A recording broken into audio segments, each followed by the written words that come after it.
que se desarrollaron en semanas anteriores.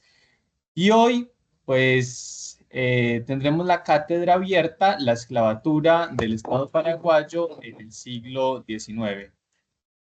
Recordemos que esta iniciativa de UCN Sin Fronteras está coordinada por la Oficina de Relaciones Internacionales en colaboración con el área de Pastoral y Bienestar Universitario.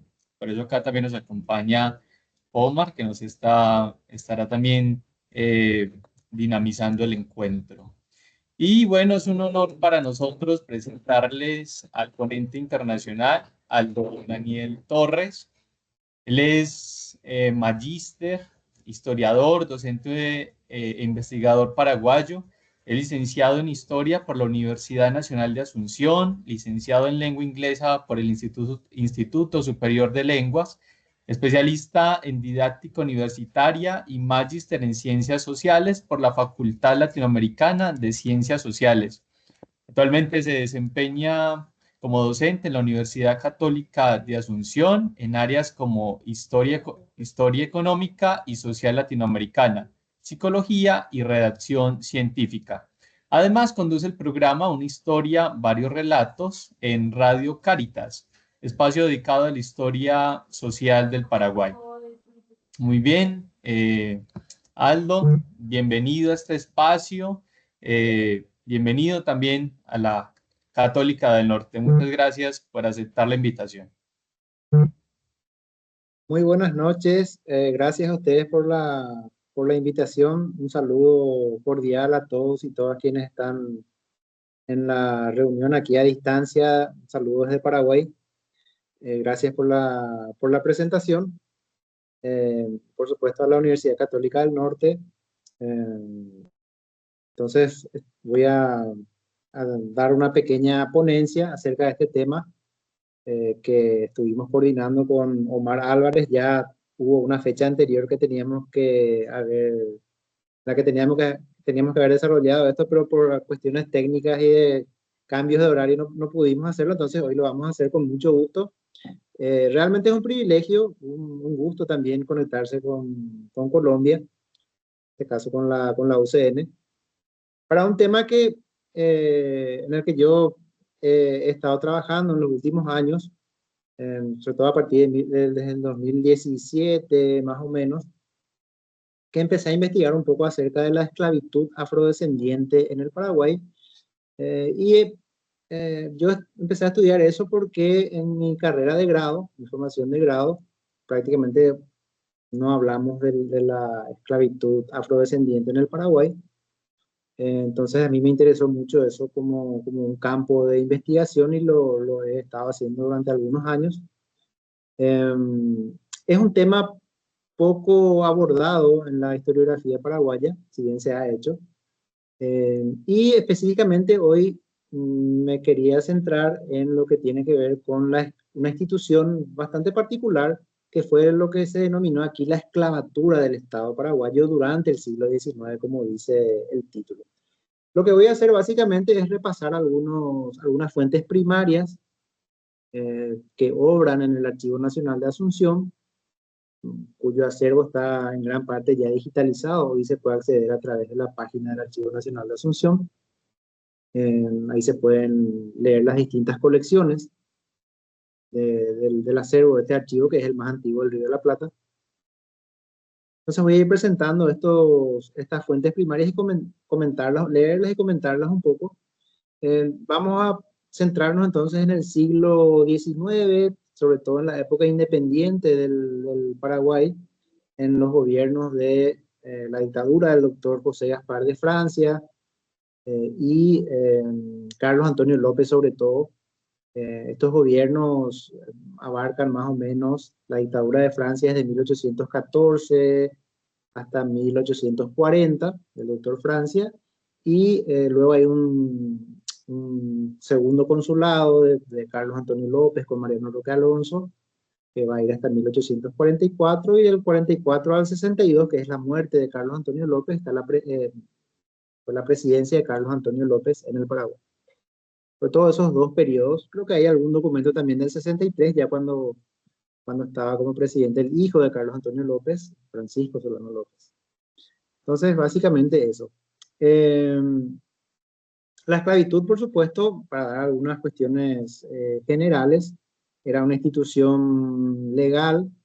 Hubo esclavos afrodescendientes en el Paraguay a partir de los primeros tiempos ya de la colonia del siglo XVI.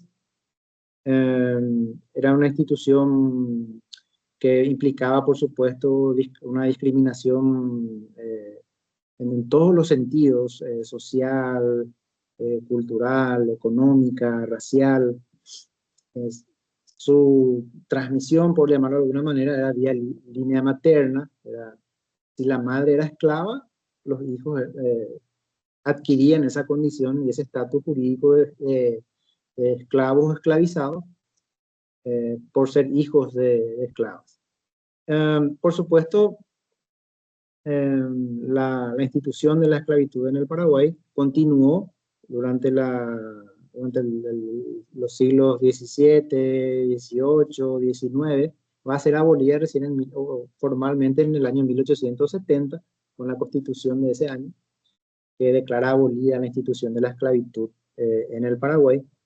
Pero entonces desde el siglo XVI hasta 1870 rigió ese régimen, o sea, esa institución de la esclavitud afrodescendiente en el Paraguay. ¿Quiénes poseían esclavos? Bueno, los particulares, las órdenes religiosas tuvieron muchos esclavos, sobre todo los jesuitas, y posteriormente también se va a formar esto que vamos a tratar, que es la esclavatura del Estado. Los esclavos tenían una condición jurídica equiparada a una cosa, a un bien. Entonces podían ser sujetos, estaban sujetos a ser comprados, vendidos, subastados en almonedas. eh, Se pagaba, por ejemplo, un impuesto por la venta eh, de esclavos. Podían ser transferidos también de un amo a otro. Tenían ciertamente tenían igual algunos derechos como a ser oídos en la justicia. El defensor de menores o de pobres se encargaba generalmente de la defensa, dentro de lo que cabía, de lo que se podía esperar, de esclavos, en casos de maltratos y demás, por parte de los amos. Entonces hay un montón una cantidad enorme de documentos relativos a esclavos afrodescendientes, por ejemplo, en la sección civil y judicial, de litigios de esclavos contra sus amos y demás. Pero lo que nos interesa a nosotros es esta institución llamada esclavatura del Estado, que se va a nutrir principalmente de esclavos sobre todo a partir de la secularización de los conventos que hace el doctor Francia en el año 1824. ¿Qué significa esto? Que todos los bienes de las órdenes religiosas que seguían funcionando en el Paraguay, eh, ya independiente en su proceso de independencia, que eran la de los franciscanos, la de los mercedarios, la orden de los dominicos, porque los jesuitas, recuerden, ya habían sido expulsados en el siglo XVIII, 1766 más o menos. Entonces, con la confiscación o la nacionalización o la secularización que hace Francia, el doctor Francia, de los bienes de estos conventos, se va a formar sobre todo ahí se va a formar una esclavatura del Estado. O sea, esclavos que eran de estas órdenes religiosas pasan a ser bienes del Estado paraguayo, que además, y esto es notable, a partir de 1813 era una república. Una de las condiciones de la república, por supuesto, es la igualdad ante la ley, pero en el Paraguay había esclavitud y la siguió habiendo, como dije, hasta 1870. Entonces, esa fue la fuente principal, digamos, desde donde el Estado se hizo de esclavos y los utilizó a lo largo de toda esa primera mitad y hasta hasta antes de la guerra contra la Triple Alianza. Utilizó la mano de obra esclava. Hay una historiadora y socióloga paraguaya llamada Milda Rivarola que utiliza el término de extracción coactiva de la fuerza del trabajo, que hizo el Estado paraguayo como principal actor económico en esa primera República del Paraguay de 1811 a 1870, que incluyó a los esclavos del Estado, esa extracción coactiva de la fuerza de trabajo, pero también a los soldados, a los convictos, a los presos, etcétera, etcétera. Ciertamente va a haber una pequeña diferencia entre, o quizá no tan pequeña, entre los gobiernos largos en el tiempo de Francia y Carlos Antonio López, en el sentido de que durante el gobierno del doctor Francia, la dictadura, que duró 26 años, la utilización de la mano de obra esclava no fue tan extensiva como sí lo fue ya con Carlos Antonio López, que inició un proceso de modernización del Paraguay con obras públicas mucho más importantes, etcétera, etcétera, que vamos a ir viendo de a poco. Entonces hay una diferencia ahí en cuanto al uso de la mano de obra esclava, de los esclavos del Estado. También otra cuestión a considerar es, por supuesto, que con Carlos Antonio López eh, se va dando un proceso gradual de, de cambios en el régimen jurídico de la esclavitud, que vamos a ir comentando también según vamos pasando con la presentación. Pero me gustaría ir con estas fuentes primarias. Esta primera, este primer documento que vemos ahí es del año 1821, bajo la dictadura del doctor Francia, y tiene que ver con la compra de vestuario para lo que se llamó en ese documento negros del Estado. Eran esclavos del Estado. Uno de ellos, o sea, el mayor, el padre, se llamaba Manuel Camangú, y ese le había comprado, el Estado le había comprado un poncho, una cosa así. No sé si podemos pasar, Omar, a la segunda lámina. Creo que ahí para que puedan ver también los que están asistiendo. Creo que es un poncho, una camisa para Camangú y su hijo, que el Estado les proveyó. Entonces dice ahí, es una cuestión ahí de que se recibió el tesorero de guerra, una camisa de lienzo criollo, eh, por valor de 20 reales, calzoncillo de lienzo criollo también, 13 reales, y un poncho cordobés en 14 reales, pesos reales fuertes, o reales, mejor dicho, reales, que por suprema orden verbal me ha entregado para mi vestuario con otro calzoncillo de lienzo también, y una camisa. Entonces, para el padre y para el hijo, ambos esclavos del Estado, la provisión de vestuario. 1821. Vamos a ir viendo cómo se va a complejizar también esto de a poco. La siguiente, por favor.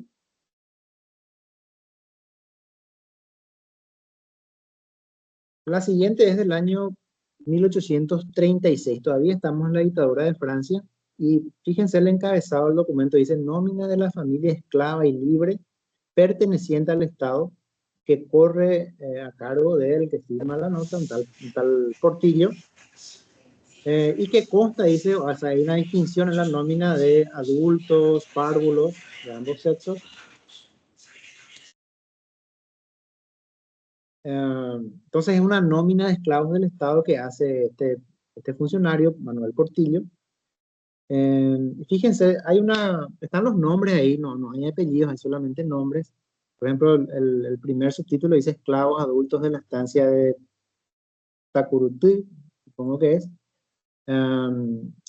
Y hay una lista ahí: Marcelino, Miguel, Baltasar, Bernardino, son esclavos adultos. Luego están mujeres adultas esclavas también: María Encarnación, Andrea, Dominga, Ángela, Martina, Benedicta, Manuela, Petrona. Son los esclavos adultos. La siguiente continúa la lista, pero también se le agregan los párvulos, o sea, los niños. Hay una serie de nombres, hay una cantidad grande de nombres de, de esclavos pequeños que forman parte de la esclavatura del Estado. Creo que puedes continuar, Omar, la siguiente, por lo menos lo que yo veo ahí. ¿Sí? Ahí están la lista de los pequeños: a Francisco, Sebastián, María Dolores, etcétera, etcétera. La siguiente vemos otro subtítulo. Dice, fíjense, adultos libres, maridos de esclavas. Esto también nos habla un poco de del tipo de uniones que había, como hombres libres, una condición jurídica, el estatus jurídico de libres, se casaban con esclavas también. Y están los nombres ahí, Asensio, Santos, Torillo, Tomás, etcétera, etcétera. Después, mujeres, ahí abajo nos dice mujeres libres que estaban, estas eran mujeres libres que estaban casadas con esclavos. Y abajo están los párvulos libres, o sea, los niños que eran libres porque las madres eran libres. Ahí está la cuestión que hablábamos al comienzo, que por más que el hombre fuera libre, si la esposa era esclava, tenía esa condición, ese estatus jurídico, los hijos de ambos serían esclavos directamente. Pero en el caso de que la mujer fuera libre y el hombre esclavo, los hijos serían libres. Por eso ahí hay una lista de párvulos libres también. Pero, ¿cuál era el problema? Que igual tenían que estar sujetos a donde estaba la familia y la fuerza de trabajo eventualmente se utilizaría igualmente. En esa misma página dice esclavos adultos de la estancia de Cacupé. Cacupé es una ciudad a 50, 60 kilómetros de Asunción. Había una estancia ahí que era el Estado y los esclavos adultos que trabajaban en la estancia. Domingo, Bartolomé, Bernardo. En la siguiente están otras mujeres y párvulos también, esclavos, y una pequeña lista de adultos libres, maridos de esclavas. Son dos, Adriana y Fermín, creo que dice. Luego las mujeres. En la siguiente página están los niños o párvulos libres, hijos de esclavos, hijos de esclavos porque las madres seguramente eran libres, entonces ellos tenían esa condición de libre. Luego dice esclavos adultos existentes en este colegio, y la chacarita, una chacra pequeña, un campo de cultivo pequeño. Hay también una lista ahí. O sea, este funcionario lo que hace es proveer una lista completa de los esclavos propiedad del Estado, pero también se incluía en esa lista, por ejemplo, mujeres libres o adultos libres, pero que de todas maneras estaban ahí en el mismo lugar, digamos. Continúa esa lista, no sé dónde nos quedamos ahí. ¿Puedes pasar a la siguiente? Yo trato de seguir aquí, a ver. ¿Sí? ¿Puedes pasar a la siguiente? Es solamente una lista, pero sí es interesante ver las diferentes situaciones que se podían dar. La siguiente.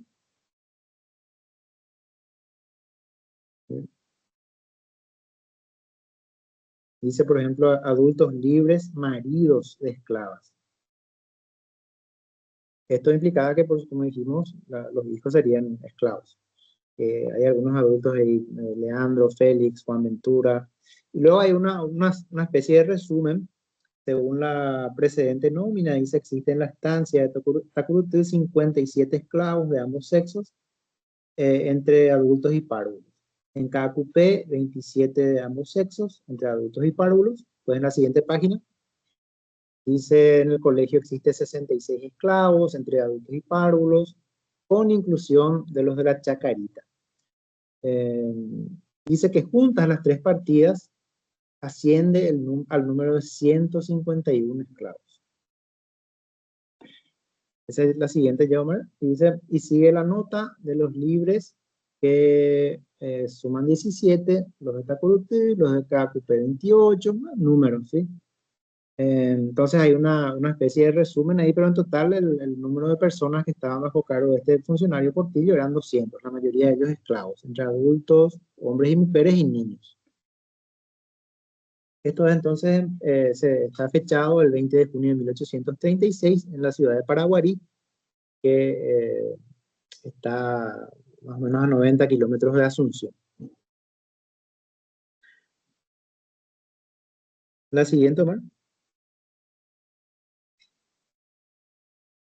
que es lo que estuvimos leyendo, eso que ustedes ven ahí, un poco el resumen de la nómina. Esto en el año 1836. Vamos a la siguiente. En, la, en cada serie de documentos están está citada la fuente, digamos. Cuando vean ustedes, ANA significa Archivo Nacional de Asunción. Muchos documentos son de la sección 9 de encuadernación. ¿Se puede ver el siguiente, Omar? Por favor. La siguiente lámina o diapositiva es justamente de la sección 9 de encuadernación, el volumen 1341, que es del año 1842. A ver, yo no puedo ver aquí. O no sé si tengo un... Ahí está, 1341, volumen 1341. En ese momento, esto es del año 1842, ya había fallecido el doctor Francia, el dictador, y le sucede un consulado que se llama en la historiografía paraguaya el segundo consulado de Mariano Roque Alonso y Carlos Antonio López.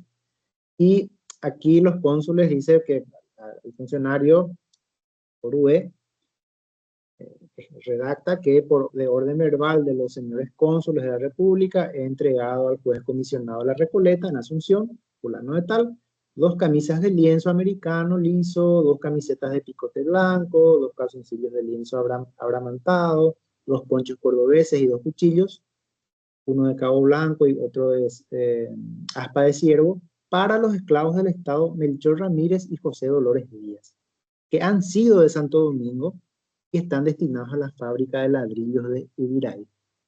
Entonces se le proveyó ropa y algunos cuchillos a 2 esclavos del Estado. Y lo interesante es que son 2 cosas. Una que dice la procedencia de esos esclavos, o sea, que habían sido de Santo Domingo, o sea, eran de la orden de los dominicos, esclavos pertenecientes a esa orden, que durante el tiempo del doctor Francia, como dijimos, 1824, pasaron a ser parte del Estado. Y lo segundo es que estaban en una fábrica de ladrillos, o sea, estaban produciendo, trabajando en un obraje, produciendo ladrillos, que es algo que se va a ver en mayor cantidad a medida que pasen los años. Entonces eso es del año 1842. Ubiraí es un lugar bastante, Trinidad, un barrio más de Asunción, o sea, en la capital del país. Siguiente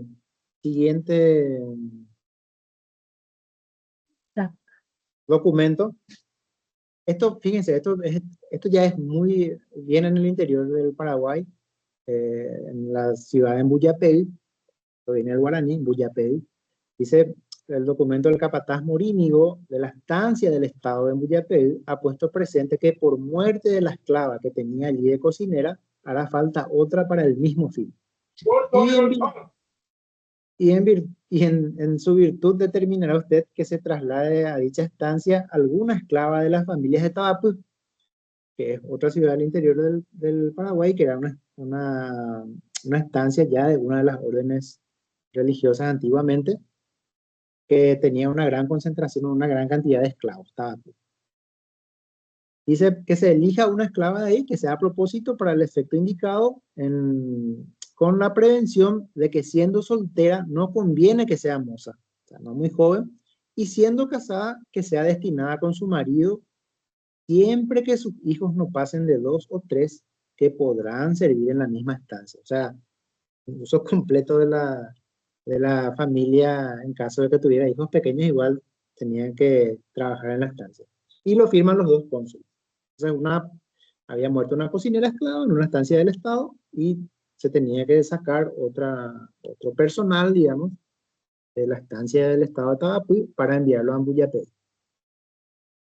La siguiente, este es un caso muy interesante del volumen 1473 del Archivo Nacional de Asunción, y es una esclava llamada María Simona Palacios, que dice, natural y vecina de la capital, que dice, mujer comprehendida entre la esclavatura del Estado, y se presenta ella creo que esto ya es con Carlos Antonio López, el presidente.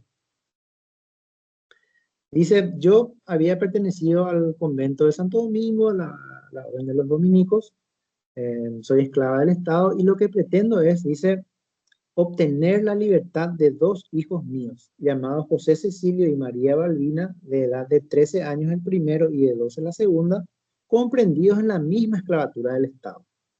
Vengo a ofrecer por los dos la cantidad de 120 pesos fuertes, con la expresada calidad de liberarles de la esclavitud en que se hallan. Entonces, era una esclava antiguamente de los dominicos, pasó luego a pertenencia del Estado, de propiedad del Estado, y ofrecía a través de esta nota 120 pesos para manumitir a sus hijos pequeños de 12 y 13 años, y ofrecía 120 pesos por ellos. Carlos Antonio López tomó una pequeña previsión y le pidió a un funcionario que averiguara de dónde había obtenido el dinero la esclava. El funcionario le respondió después que ella, María Simona Palacios, era una antigua vendedora de mercachifle, le llamaban, pequeñas cosas que vendía, seguramente géneros, comestibles, cosas así. Y el funcionario le dice a López, al presidente, que ese dinero en síntesis había sido obtenido por ella mediante su trabajo. Entonces López autorizó que ella comprara a sus hijos para manumitirlos, para sacarlos de la esclavitud en la que se hallaban, como bien lo dice ella. Un caso súper interesante ese. Vamos a la siguiente. La siguiente es parte de una nómina también ya del año 1854. La primera que vimos era del año 1836. Esta es del 54. Una lista una nómina de esclavos de Tavapué también. Tavapué se llama hoy San Roque González, también en el interior de Paraguay. Y eran esclavos que habían sido también de una orden religiosa.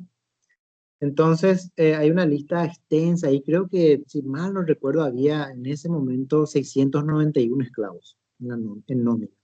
Y están ahí, hay una cantidad de información interesante.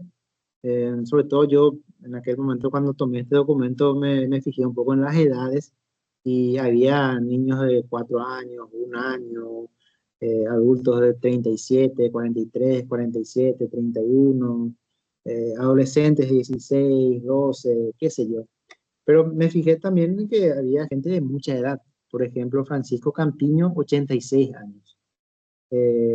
Luisa Yegros, al lado le pone inútil, 89 años. Bueno, con 89 años, inútil le escribía porque ya no podía trabajar, obviamente, en nada. Y seguido a Luisa Yegros, dice Tomasa Celaya, también inútil, de 86 años. Son las personas de más edad que encontré en esa nómina de más o menos 690 personas de esclavos que pertenecían al Estado paraguayo. El siguiente es una constancia de recibo de dinero también del año 53, 1853, para mantención diaria en todo el mes de 8 individuos incluidos 6 esclavos del Estado que se ocupan en la conducción, fíjense esto, en la conducción de cadáveres al cementerio y cuidado de los animales respectivos en el potrero. O sea, eran esclavos del Estado que trabajaban en la conducción de cadáveres y recibían comida, trabajaban a cambio de comida. Por eso dice el funcionario que había recibido dinero para diario de los 8 individuos, incluso 6 esclavos del Estado. Eso en el año 1853. Vamos a la siguiente. La siguiente tiene que ver con esclavos del Estado que trabajaban en la armería donde se fabricaban o se componían o se reparaban armas. Y dice, de orden verbal del señor presidente de la República, Carlos Antonio López, recibí del Ministerio de Guerra 18 pesos para diario de un mes a razón de 5 reales por día de 29 aprendices entre esclavos y libres, de diferentes destinos que se hallan aprendiendo en el oficio de herreros en la armería de mi cargo, 1854. Y firma Lázaro aquí. Vean el encabezado, dice Viva la República del Paraguay. Será el encabezado de las notas, digamos. 12 esclavos del Estado también aprendiendo el oficio de herreros en la armería del Estado. La siguiente dice, esto también es una recepción de dinero. Hay una lista de carpinteros que están citados ahí, en la carpintería del Estado. Y ahí están los soldados ahí, van a ver una llave que dice que Blas Fleitas, Martín Pérez, Blas Núñez, Cirilo Barbosa, y abajo hay un esclavo que se llama Nicolás Villavicencio, que también recibe un salario, un esclavo, que estaba trabajando en una carpintería del Estado. En este caso, podría ser un esclavo del Estado también, Nicolás Villavicencio, pero recibía un salario y seguramente era un muy buen carpintero. Entonces ya tenemos ahí conducción de cadáveres, armería, carpintería. En la siguiente, veamos por favor. Hay cuestiones que vamos a ver de labores que hacían, pero también de situaciones que vivían. Esta es una firma un ministro del gobierno de Carlos Antonio López, y dice: el esclavo del Estado llamado Gaspar Ferreira, como de 29 años de edad, de oficio picapedrero, que fue del suprimido convento de dominicos, intenta liberarse ofreciendo 80 pesos por su libertad. O sea, el propio esclavo, propiedad del Estado, llamado Gaspar Ferreira, ofrecía dinero para liberarse a sí mismo, y Carlos Antonio López autorizó eso. Porque el esclavo era picapedrero. Entonces, había obtenido algún dinero suficiente como para comprar su propia libertad. Y con una edad todavía relativamente joven, 29 años. Esto es del año 1855. Veamos el siguiente documento. Esto también es una recepción de dinero para diario. Aumenta la cantidad de esclavos ahí. 36 esclavos del Estado ya en 1859, si no estoy leyendo mal. 36 esclavos del Estado que estaban trabajando en la armería a cargo de Ramón Cabañas, la armería del Estado. El siguiente documento es ese que están viendo ahí. Sí. Son 36 esclavos, entonces, trabajando como herreros en la armería del Estado. Vamos al siguiente. El siguiente documento dice: hemos entregado los fondos del gobierno, tanto dinero. Esto también tiene que ver con la conducción de, un poco, sí, radiario de esclavos en todo el mes, que también son, que trabajaban en una casa de carros fúnebres, dice de Carmelo Ortiz. Y había esclavos del Estado. Y a ver cuántos esclavos eran los que trabajaban ahí. Estoy recordando. Sí, sí. Diario de una cantidad de esclavos que estaban trabajando en este servicio, también esclavos del Estado. Vamos al siguiente documento. Es también una armería de 1858, la armería del Estado. 41 esclavos, aprendices que salían trabajando en esa herrería, eh, y recibían una alimentación, esa era su paga. Iban también, por supuesto, contribuyendo a una obra del Estado que tenía que ver con la defensa. Vamos a el siguiente documento. El siguiente documento dice: Francisca Peláez, natural y vecina de esta capital. Dice, ella propone al gobierno comprarle la esclavatura del Estado de Tabapú, que es parte de esa lista de casi 700 personas que habíamos visto al comienzo, Deseo comprar 2 libertos hermanos, huérfanos de padre, llamados José Manuel y María Mercedes Acosta, el primero de 8 años y de 6 la segunda, por cada una de las cuales ofrezco 30 pesos. Entonces quería comprar 2 libertos del Estado. Es la siguiente ya, esa. Entonces, esta ciudadana, Francisca Peláez, quería comprar, o proponía comprar 2 pequeños esclavos del Estado, que ya para entonces se llamaban libertos, porque dentro de ese proceso gradual de abolición de la esclavitud que tenía seguramente Carlos Antonio López, en 1842 se promulgó la Ley de Libertad de Vientres. Esa Ley de Libertad de Vientres en 1842, que fue durante el consulado López Roque Alonso, lo que establecía era que todos los que nacieran a partir del 1 de enero de 1843, eh, todos los que nacieran, los que fueran hijos o hijas de esclavas y nacieran a partir del 1 de enero del 43, pasarían a denominarse libertos de la República. Pero seguirían bajo servidumbre los hombres, los varones, hasta los 24 años, creo, y las mujeres hasta los 23, una cosa así. O sea, cambiaba la denominación a liberto, pero seguía bajo el régimen de servidumbre hasta esas edades establecidas. ¿Qué pasó con este pedido que hizo la ciudadana? López le responde en la siguiente diapositiva. Dice López no al lugar a la solicitada compra del liberto de la República, del hermano José Manuel, en conformidad a lo mandado anteriormente de que no se vendan libertos de la República por el destino que se les ha dado en los diferentes servicios de la patria. Y en cuanto a la libertad de la República, María Mercedes Acosta, recíbase en la colecturía general la cantidad de 30 pesos que por ella ofrece la recurrente. Es la siguiente diapositiva.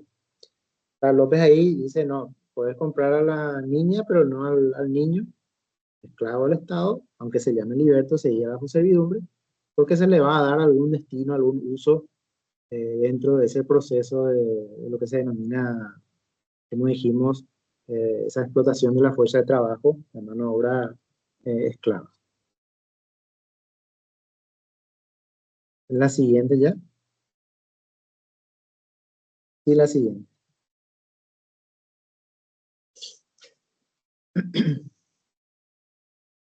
Posterior a esta que estamos viendo, María del Carmen Espino, la natural de la República y vecina de esta capital, también propone comprar una parda esclava soltera de Estado llamada María Florencia, de 26 años de edad, con su hija Liberta, llamada María Rosa, de 5 años. Y ofrece 140 pesos por la esclava en razón del defecto de sordera que padece. Y 35 pesos por la hija Liberta. Bueno, en este caso, eh, creo que López autorizó la venta. Ahí vemos que la madre era sorda, entonces eso hacía que, o sea, le llamaban una tacha o un defecto. Entonces bajaba el precio. Y tenía también una hija que, si bien era liberta, al ser su madre esclava, seguía bajo el régimen de servidumbre creo que hasta los 24 o 25 años para las mujeres. Creo que es la siguiente, Omar. No sé si Omar está dejando. Esa es la que comentamos ahora. Pasamos a la siguiente, que es también una recepción de dinero de un funcionario que había recibido dinero para diario, para mantener a esclavos que trabajaban en una curtiembre del Estado. Fíjense la cantidad de oficios en los que se les empleaba.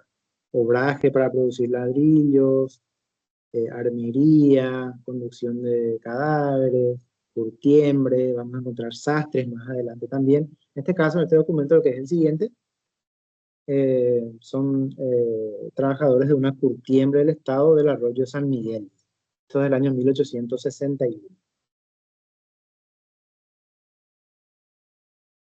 ¿Se puede pasar, Omar?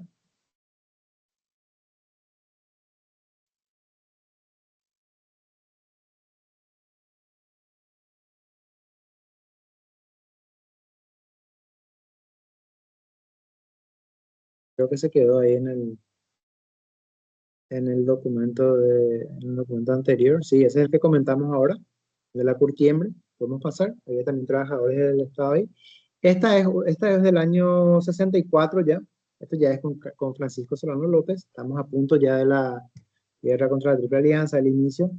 Y es una lista de esclavas. Carmen Plaza, Tomasa Plaza, todas tienen el apellido Plaza prácticamente.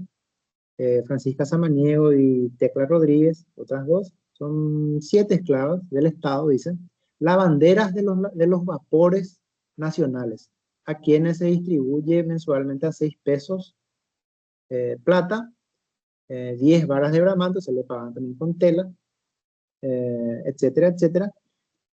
Y eran parte de la esclavatura del Estado destinadas a lavar la ropa de los oficiales, los soldados, los marinos, de los vapores, los barcos de vapor del ejército o de la Armada Paraguay.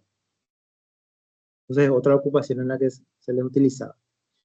La siguiente, esta es de la estancia de Tabapú. También se solicita que se enviara de esa estancia de Tabapú, de esclavos del Estado, una esclava como de edad de 40 años, poco más o menos. Entonces, el funcionario, o sea, el presidente había pedido eso. Entonces, el año 62, el presidente había pedido que se enviara a una esclava del Estado para la hermana del presidente de la República. Y este funcionario envía 2. Dice, ha tenido a bien hacerle marchar a 2, una llamada María Rodríguez y otra Gavina Samaniego, esta con un hijo menor de edad, Liberto, llamado José Gabriel, con deseos de que alguna de ellas sea de gusto de la parte interesada.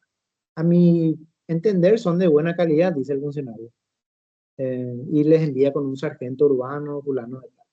Entonces eso también parte de la esclavatura del Estado, se seleccionó a dos esclavas para trabajar como cocineras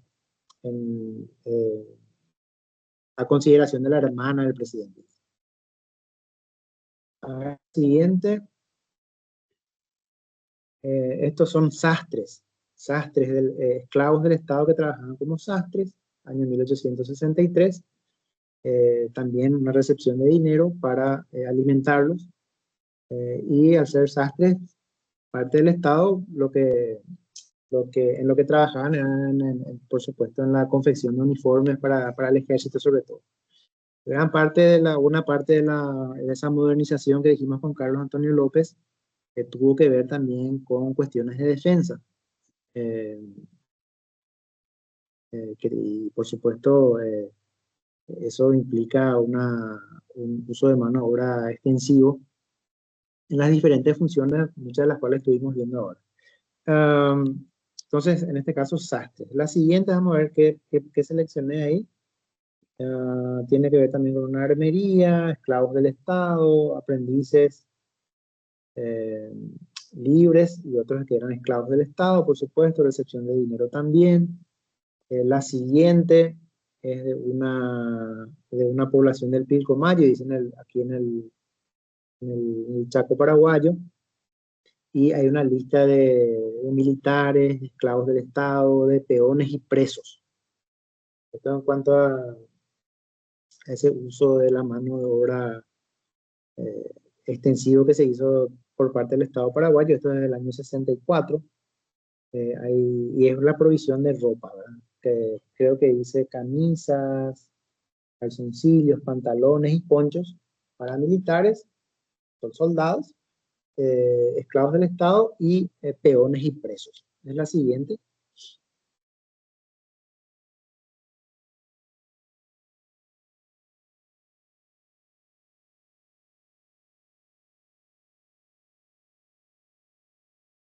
Sí, podemos pasar a la siguiente, Omar. También estos son sastres del Estado, esclavos del Estado que trabajaban como sastres, 1863. Podemos pasar a la siguiente. Esto ya es del 66. La siguiente diapositiva tiene que ver, es octubre del 66, Paraguay estaba en plena guerra contra la Triple Alianza ya. que fue del 64, noviembre del 64 hasta marzo del 70, técnicamente marzo porque ya en el 69 fue ocupada Asunción. La siguiente, Omar, es también un pago que hace el Estado a eh, esclavas, esclavas y libertas de la República. Acuérdense eso de la denominación de libertos y libertas, que tiene que ver con la ley de libertad de vientres, pero seguían estando bajo régimen de servidumbre. Entonces era un pago que se les hacía de 3 pesos mensuales, creo que era, a esclavas del Estado y libertas por el lavado de ropas en los hospitales de sangre. Lavado de ropa, por supuesto, de los que estaban internados en los hospitales, heridos y demás. Y estas esclavas del Estado y las libertas afrodescendientes trabajaban como lavanderas en los hospitales de sangre, pero hay una cuestión interesante ahí que es que también trabajaban mujeres libres como lavanderas y el propio Estado hacía una discriminación en cuanto al pago. A las esclavas les pagaba, si mal no recuerdo, 3 pesos mensuales y a las libres 4 pesos. Entonces, hasta ahí llega la presentación. Lo cierto y lo concreto es que los esclavos del Estado fueron utilizados en menor medida durante el gobierno de Francia porque no tuvo su gobierno se preocupó más por la defensa nacional que por la construcción propiamente. Eh, pero ya durante el gobierno de Carlos Antonio López hubo un uso extensivo de la mano de obra esclava eh, en todas estas cuestiones que vimos, aparte de las situaciones sociales también que vimos de los esclavos del Estado. Hubo un uso mucho más extensivo de esa mano de obra durante el gobierno de Carlos Antonio López. Y en general, más allá de los esclavos del Estado propiamente, los esclavos afrodescendientes, también en un momento en que ya escaseaban los soldados para el ejército, el Estado paraguayo compró esclavos a los particulares para enrolarlos al ejército y pelear en la guerra contra la Triple Alianza. O sea, el aporte de los afrodescendientes, libres y esclavos, ha sido grande en el Paraguay. Lastimosamente, la historiografía paraguaya tuvo eh, tuvo una postura de marginarlos de la historia. Durante mucho tiempo ni siquiera se enseñaba esto en las escuelas y colegios. En los últimos años ha habido una mejoría en cuanto a eso de incluir en el currículum y demás, eh, conocer el aporte de los afrodescendientes en la historia del Paraguay, en la construcción del Paraguay. Eh, y por supuesto con una historia de, como dijimos, de discriminación social, económica, jurídica, racial, cultural. Eh, y es una parte de la historia. Hay algún gráfico que se hizo en el año 1911 por el centenario de la independencia del Paraguay. eh, Arsenio López de Cut escribió eh, el pigmento negro no ensombrece nuestra piel. Una cuestión como decir, Paraguay no tiene carga afro. Era un intento deliberado de omitir ese aporte afro a la historia y a la cultura del Paraguay. Pero como digo, en los últimos años se fue revirtiendo eso a través de estudios. El primer libro propiamente que se escribió en el Paraguay acerca de los afrodescendientes fue el de Josefina Pla, creo que del año 71-72, Hermano Negro, la esclavitud en Paraguay. Y luego hubo otros libros al respecto y artículos académicos también, por ejemplo, Ana María Argüello, El rol de los esclavos negros en el Paraguay, Alfredo Boxia Romañac, La esclavitud en Paraguay, 2004. Anteriormente, John Hoyt Williams, un artículo del 74, Esclavos y pobladores, observaciones sobre la historia del Paraguay en el siglo XIX, lo que comentamos de Josefina Pla, el libro de Mila Riverolo también, Vagos, Pobres y Soldados, la domesticación estatal del trabajo en el Paraguay, del siglo XIX. Y luego Ignacio Telesca, que es un historiador argentino que estudió mucho el tema de, de los afrodescendientes en el Paraguay, libres y esclavos. Ignacio Telesca tiene una cantidad importante de artículos académicos al respecto. Por ejemplo, población para en el Paraguay a fines del siglo XVIII, el 2005, afrodescendientes en el Paraguay, invisibilidad, mestizaje y narración de la historia nacional. Esto es del 2007. Tras los expulsos, un libro súper interesante, cambios demográficos y territoriales en el Paraguay después de la expulsión de los jesuitas, esto es del 2009, y otros artículos más eh, que tiene también Ignacio Telesca. Yo en el año 2017 publiqué en la revista Suplemento Antropológico de la Universidad Católica un trabajo de investigación, un artículo académico titulado Lucha individual de una esclava en tiempos de la independencia nacional paraguaya, que es un caso judicial de una esclava que litigó por su libertad en el año 1811, justo en el momento en el que el Paraguay estaba en su proceso, iniciando su proceso de independencia, tanto de España como de Buenos Aires. Bueno, hasta ahí quería ir hoy y no sé si quedo a cargo de ustedes si quieren hacer alguna pregunta o comentario, estoy a las órdenes. Señor Aldo, le agradezco nuevamente por la ponencia y entonces abrimos las preguntas en estos momentos. No sé si algún compañero quiere hacer alguna pregunta en el chat, lo pueden hacer también o pueden encender el micrófono, no hay ningún problema.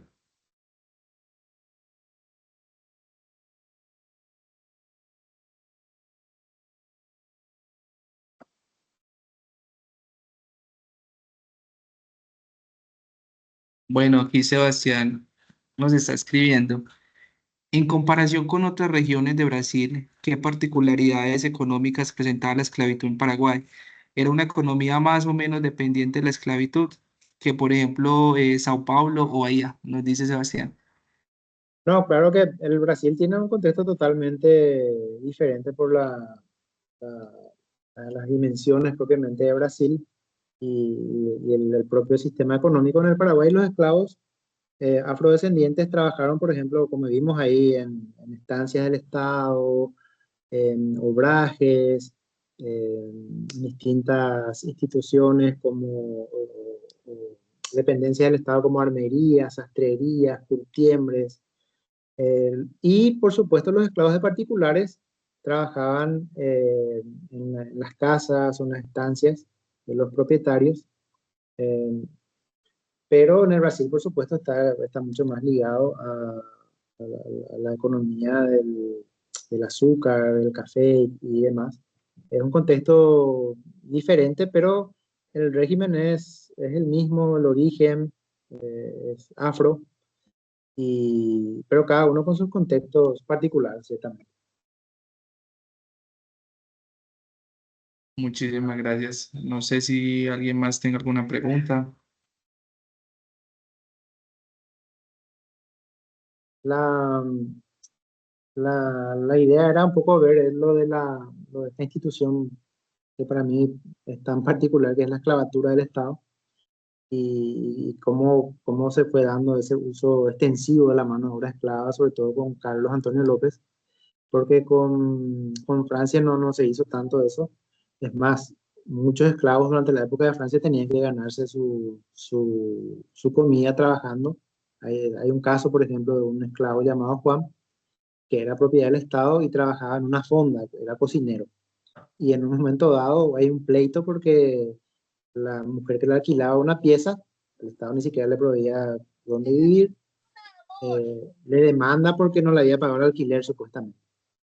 Y ahí se genera todo un litigio judicial en el que interviene el propio doctor Francis, que tiene sus aristas también súper interesantes. Pero ya con López hay un uso mucho más extensivo de la mano de obra de los esclavos del Estado propiamente.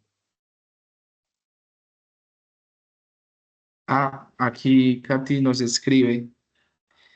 ¿Existía una clase significativa de libertos o negros libres en el Estado? ¿Cuál era el papel en la sociedad y cómo se relacionaban con la población esclavizada y la élite blanca?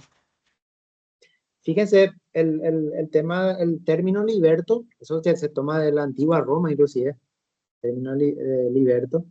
Eh, a partir de 1843, como dijimos, los hijos e hijas de esclavas pasaron a denominarse libertos, pero sujetos todavía a servidumbre.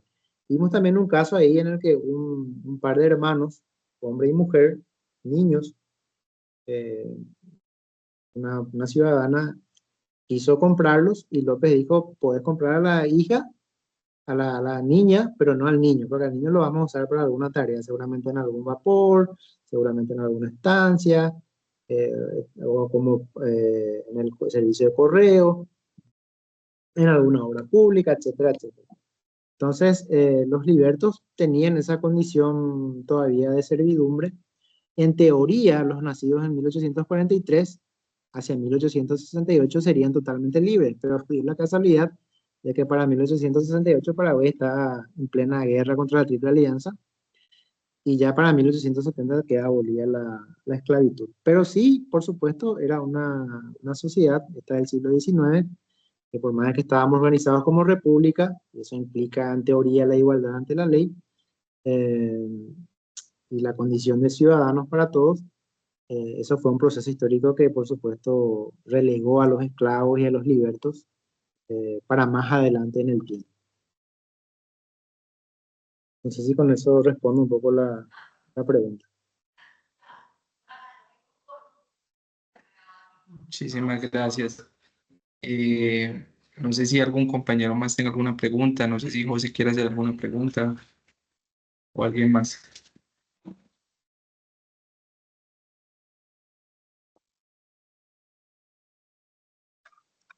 Entonces cerramos las preguntas.